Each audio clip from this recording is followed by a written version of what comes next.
चलिए दोस्तों स्टार्ट करते हैं एसएससी स्टेनोग्राफर ग्रेड सी और डी के लिए जीके जीएस के पूरे 100 क्वेश्चंस की प्रैक्टिस। इस वीडियो में जितने भी क्वेश्चंस लिए हैं सारे प्रीवियस ईयर क्वेश्चंस और कुछ एक्सेप्टेंट क्वेश्चन को इस वीडियो में ऐड किया है, तो इस वीडियो को एंड तक देखना। चलिए देखते हैं पहला क्वेश्चन क्या है। पहला है सिंधु घाटी सभ्यता का कौन सा स्थल मृतकों का टीला कहलाता है? तो आंसर हो जाएगा मोहनजोदड़ो। अगला है ऋग्वेद में कुल कितने सूक्त होते हैं? तो टोटल 1028 सूक्त होते हैं। गौतम बुद्ध ने अपना पहला उपदेश कहाँ दिया था? तो सारनाथ में दिया था। अगला है अशोक के शिलालेखों को सर्वप्रथम किसने पढ़ा था? तो जेम्स प्रिंसेप ने 1837 ईस्वी में पढ़ा था। चौथी बौद्ध संगति किसके शासनकाल में आयोजित हुई थी? तो ये कनिष्क के शासनकाल में आयोजित हुई थी चतुर्थ बौद्ध संगति, और ये कुंडलवन में हुई थी और ये कश्मीर के पास है। अगला है गुप्त वंश का संस्थापक कौन था? तो श्रीगुप्त था। अगला है कविराज की उपाधि किस गुप्त शासक को दी गई थी? तो समुद्रगुप्त को जो है कविराज की उपाधि दी गई थी। अगला है हर्षवर्धन के शासनकाल में कौन सा चीनी यात्री भारत आया था? तो याद रखना हर्षवर्धन के शासनकाल में हैंसोंग भारत आया था। अगला है तराइन का प्रथम युद्ध 1191 में किसके बीच लड़ा गया था? तो तराइन का प्रथम युद्ध जो है पृथ्वीराज चौहान और मोहम्मद गौरी के बीच लड़ा गया था, जिसमें चौहान की जीत हुई थी। अगला है बाजार नियंत्रण प्रणाली किसने लागू की थी? तो ये अलाउद्दीन खिलजी ने लागू की थी। बाजार नियंत्रण प्रणाली जो होती है वो अलाउद्दीन खिलजी ने लागू की थी। अगला है आगरा शहर की स्थापना किस शासक ने की थी? तो ये सिकंदर लोदी ने की थी 1504 में। 1504 में जो है आगरा शहर की स्थापना सिकंदर लोदी ने की थी। अगला है विजयनगर साम्राज्य की स्थापना किसने की थी? तो ये हरिहर और बुक्का इन दो व्यक्तियों ने की थी। हरिहर और बुक्का ने दोनों ने 1836 में जो है विजयनगर साम्राज्य की स्थापना की थी। पानीपत का प्रथम युद्ध 1526 में किसके बीच हुआ था? तो ये बाबर और इब्राहिम लोदी के बीच में हुआ था। बाबर और इब्राहिम लोदी के बीच में जो है पानीपत का प्रथम युद्ध 1526 में हुआ था। अगला देखिए दीन ए इलाही धर्म की शुरुआत किसने की थी? तो ये अकबर ने की थी 1582 में। अगला है अष्ट प्रधान मंडल किसके दरबार में था? तो अष्ट प्रधान मंडल जो है ये छत्रपति शिवाजी महाराज के शासनकाल में और उनके दरबार में था। अष्ट प्रधान मंडल यानी कि अष्ट प्रधान मंत्रिमंडल। अगला है प्लासी का युद्ध किस वर्ष लड़ा गया था? तो ये 1757 में लड़ा गया था। रॉबर्ट क्लाइव और सिराजुद्दौला के बीच में लड़ा गया था। तो ध्यान रखना प्लासी की जो लड़ाई हुई थी वो 1757 में हुई थी, रॉबर्ट क्लाइव और सिराजुद्दौला के बीच में हुई थी। अगला है भारत में स्थानीय स्वशासन का जनक किसे कहा जाता है? तो लॉर्ड रिपन को। लॉर्ड रिपन को भारत में स्थानीय स्वशासन का जनक कहा जाता है। अगला है 1857 की विद्रोह के समय भारत का गवर्नर जनरल कौन था? तो लॉर्ड कैनिंग था। 1857 की विद्रोह के समय भारत का जो गवर्नर जनरल था वो लॉर्ड कैनिंग था। अगला है भारतीय राष्ट्रीय कांग्रेस की स्थापना कब और किसने की थी? तो 1885 में A.O. ह्यूम के द्वारा की गई थी। तो भारतीय राष्ट्रीय कांग्रेस की स्थापना जो है M.O. ह्यू ने की थी और 1885 में की थी। अगला है स्वराज मेरा जन्मसिद्ध अधिकार है, ये नारा किसने दिया था? तो ये बाल गंगाधर तिलक ने दिया था। स्वराज मेरा जन्मसिद्ध अधिकार है, ये नारा बाल गंगाधर तिलक ने दिया था। जलियांवाला बाग हत्याकांड कब हुआ था? तो ये 13 अप्रैल 1919 में हुआ था।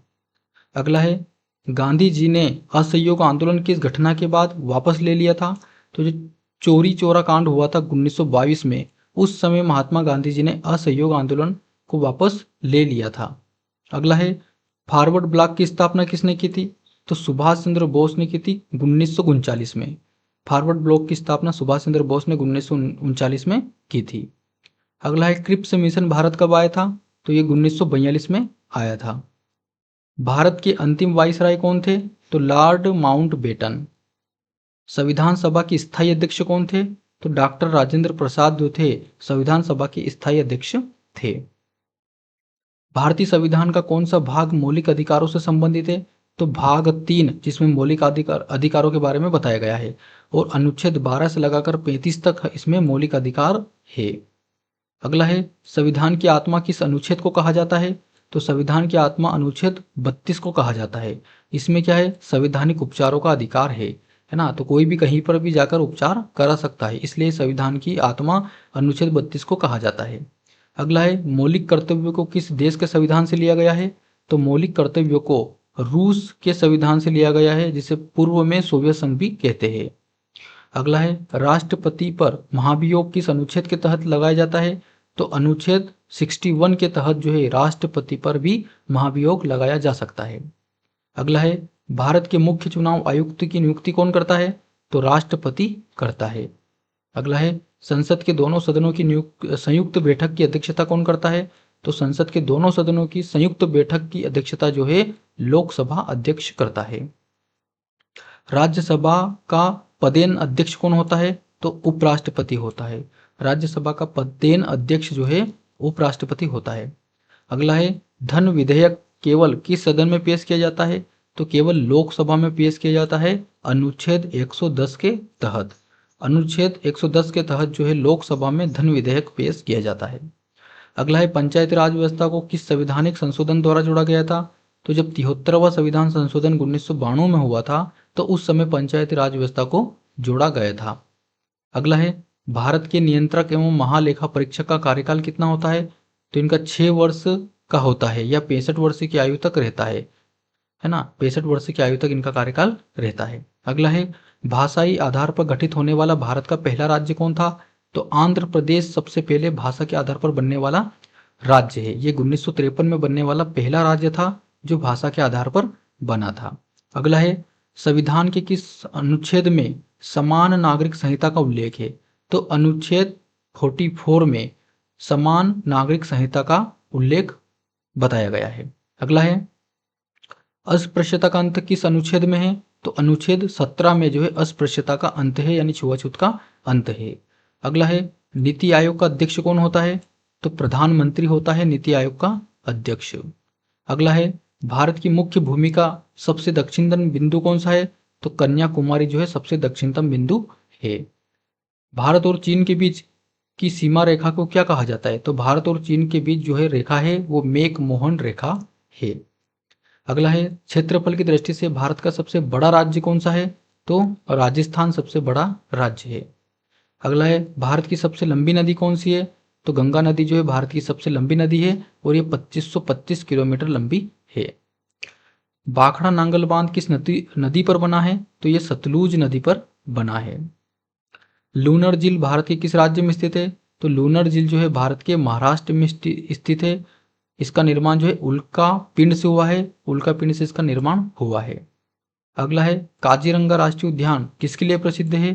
तो ये एक सींग वाले गेंडे के लिए प्रसिद्ध है। और काजीरंगा राष्ट्रीय उद्यान कहाँ पर है? असम में है। भारत में सबसे अधिक कॉफी उत्पादक राज्य कौन सा है? तो कर्नाटक में सबसे ज्यादा कॉफी उत्पादन होता है। सौर मंडल का सबसे गर्म ग्रह कौन सा है? तो शुक्र ग्रह जो है सौर मंडल का सबसे गर्म ग्रह है। ओजोन परत वायुमंडल के किस परत में पाई जाती है? तो ओजोन परत जो है समताप मंडल में पाई जाती है।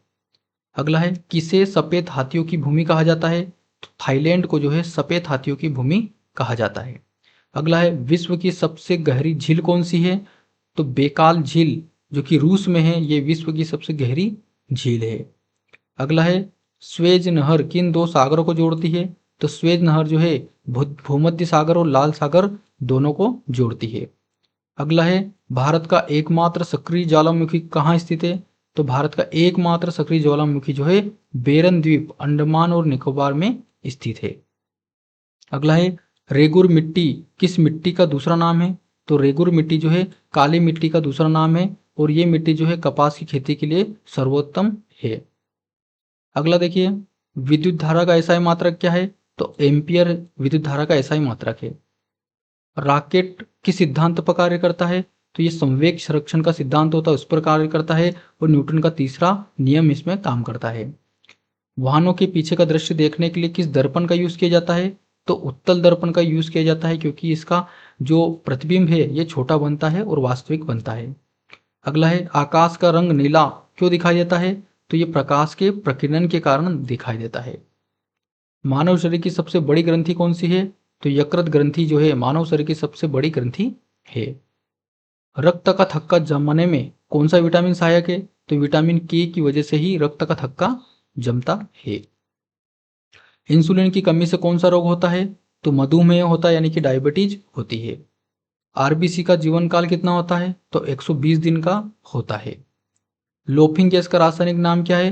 तो नाइट्रस ऑक्साइड को जो है लाफिंग गैस यानी हंसाने वाली गैस कहा जाता है। आधुनिक आवर्त सारणी किसने दी थी? तो ये मोसले नामक वैज्ञानिक ने दी थी। शुद्ध जल का पीएच मान कितना होता है? तो 7 होता है, जिस पर कोई भी जो है हमें पता नहीं चलता कि ये क्षारीय है या अम्लीय, यानी कि ये उदासीन रहता है जब शुद्ध जल का पीएच मान 7 होता है। भारी जल का रासायनिक सूत्र क्या है? तो D2O। D2O यानी कि ड्यूटेरियम ऑक्साइड, ये भारी जल का क्या है? रासायनिक सूत्र है। पेंसिल की लीड बनाने में किसका उपयोग किया जाता है? तो ग्रेफाइट का यूज किया जाता है पेंसिल की लीड बनाने में। अगला है कोशिका का पावर हाउस किसे कहा जाता है? तो माइटोकॉन्ड्रिया को कोशिका का पावर हाउस कहा जाता है। अगला है निकट दृष्टि दोष को दूर करने के लिए किस लेंस का यूज किया जाता है? तो अवतल लेंस का यूज किया जाता है। भारत में जीएसटी कब लागू हुई थी? तो 1 जुलाई 2017 को भारत में जीएसटी लागू हुई थी। अर्थशास्त्र पुस्तक के लेखक कौन है? तो चाणक्य जो है, जिसे हम कौटिल्य कहते हैं, ये अर्थशास्त्र पुस्तक के लेखक है। भारत का केंद्रीय बैंक कौन सा है? तो भारतीय रिजर्व बैंक ही भारत का केंद्रीय बैंक है। अगला है भारतीय रिजर्व बैंक का राष्ट्रीयकरण किस वर्ष हुआ था? तो 1949 में भारतीय रिजर्व बैंक का राष्ट्रीयकरण हुआ था।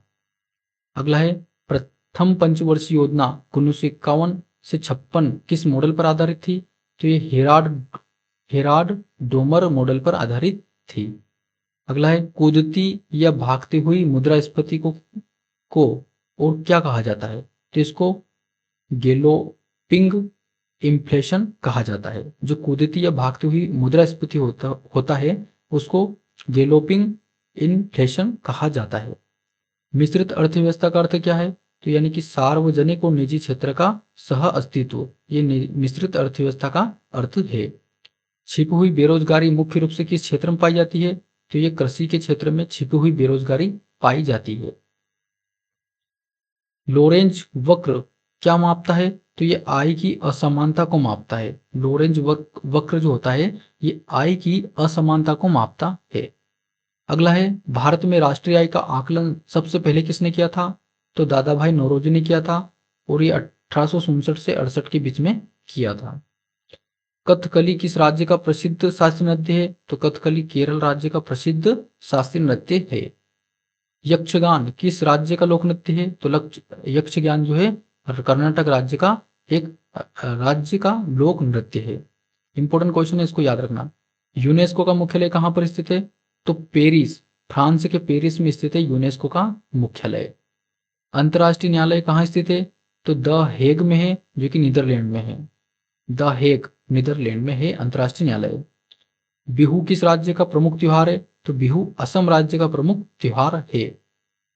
अगला है पुलित्जर पुरस्कार किस क्षेत्र में दिया जाता है? तो ये पत्रकारिता और साहित्य के क्षेत्र में दिए जाने वाला पुरस्कार है। पुलित्जर पुरस्कार जो है पत्रकारिता के क्षेत्र में और साहित्य के क्षेत्र में दिया जाता है। माई एक्सपेरिमेंट विथ ट्रूथ पुस्तक के लेखक कौन है? तो महात्मा गांधी जी की पुस्तक है, प्रसिद्ध पुस्तक है माई एक्सपेरिमेंट विद ट्रूथ। अगला है विश्व पर्यावरण दिवस कब मनाया जाता है? तो प्रतिवर्ष 5 जून को विश्व पर्यावरण दिवस मनाया जाता है। अगला है अंतर्राष्ट्रीय महिला दिवस कब मनाया जाता है? तो ये 8 मार्च को अंतर्राष्ट्रीय महिला दिवस मनाया जाता है। अगला देखिए नोबेल पुरस्कार पाने वाले पहले भारतीय कौन थे? सबसे पहले रविंद्रनाथ टैगोर को मिला था, 1913 में मिला था। और किसके लिए मिला था? गीतांजलि के लिए मिला था, ये इनकी रचना है। अगला है भारत का सर्वोच्च नागरिक सम्मान कौन सा है? तो भारत रत्न। भारत रत्न जो है भारत का सबसे बड़ा नागरिक सम्मान है। उबेर कप किस खेल से संबंधित है? तो उबेर कप जो है महिला बैडमिंटन से संबंधित होने वाला एक गेम है। सिल्वर लाइन प्रोजेक्ट किस राज्य से संबंधित है? तो सिल्वर लाइन प्रोजेक्ट जो है केरल राज्य से संबंधित है। अगला देखिए केंद्रीय चावल अनुसंधान संस्थान कहां पर है? तो ये कटक ओडिशा में है। केंद्रीय चावल अनुसंधान संस्थान जो है कटक ओडिशा में स्थित है। अगला है गिर राष्ट्रीय उद्यान। गिर राष्ट्रीय उद्यान किस राज्य में स्थित है? तो ये गुजरात में है। गिर राष्ट्रीय उद्यान गुजरात में है और एशियाई शेरों के लिए ये बहुत ही प्रसिद्ध है। अगला है सार्क का मुख्यालय कहाँ स्थित है? तो सार्क का मुख्यालय जो है काठमांडू में है, जो कि नेपाल में है। अगला है द विंग्स ऑफ फायर किसकी आत्मकथा है? तो डॉक्टर एपीजे अब्दुल कलाम की एक आत्मकथा है विंग्स ऑफ फायर। अगला है हरि प्रसाद चौरसिया किस वाद्य यंत्र को बजाने के लिए प्रसिद्ध है? तो ये बांसुरी बजाते हरि प्रसाद चौरसिया। पोंगल किस राज्य का फसल उत्सव है? तो ये तमिलनाडु का फसल उत्सव है, जो कि फसल कटाई के समय जो है गाया जाता है या नृत्य किया जाता है। अगला है सिलिकॉन वैली ऑफ इंडिया किस शहर को कहा जाता है? तो ये बेंगलुरु को कहा जाता है। सिलिकॉन वैली ऑफ इंडिया जो है बेंगलुरु को कहा जाता है। तो दोस्तों आज की वीडियो में हमने पूरे 100 क्वेश्चन की प्रैक्टिस की है। ये क्वेश्चन बहुत ही इंपॉर्टेंट है। आपको क्या करना है, इस क्वेश्चन का एक बार रिवीजन जरूर कर लेना है।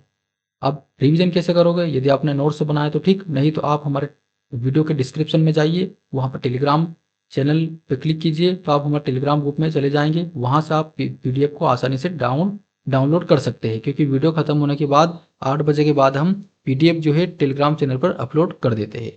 तो वीडियो कैसी लगी है कमेंट बॉक्स में जरूर बताइए। मिलते हैं अगली वीडियो में, तब तक के लिए जय हिंद।